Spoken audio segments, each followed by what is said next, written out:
ஏன்னா ஒரு பாரத்துங்கிற ஒரு ஒப்பில்லாத ஒரு தேசிய அரசு கொடுக்குற ஒரு பட்டத்தை கூட திருப்பி அனுப்பி தன்னுடைய இதய பாரத்தை சுத்தமாக தொடச்ச திரு எம்ஜிஆரை நம்ம என்ன சொல்கிறது, அதை பற்றி தான் இன்றைக்கி நம்ம பகிர்ந்துக்க போகிறோம்.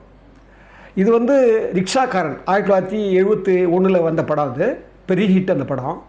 அந்த படத்துக்காக வந்து மத்திய அரசு வந்து என்ன பண்ணுது, ஒரு பாரத்னு ஒரு பட்டம் கொடுக்குறாங்க, ஒரு சிறந்த நடிகர்னு சொல்லி.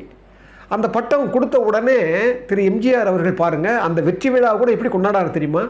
கிட்டத்தட்ட 6000 ரிக்ஷாக்காரர்களுக்கு தன் சொந்த செலவில் மழைக்கோட்டு கொடுக்குறாரு. அதாவது மழையில் நடந்துக்கிட்டே ஓட்டுறாங்கன்றதுக்காக.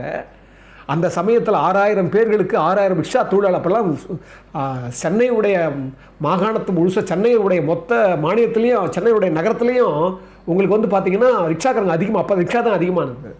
அப்போ அந்த 6000 ரிக்ஷாக்காரர்களுக்கும் சொந்த செலவில் மழைக்கோட்டு கொடுக்குறாரு.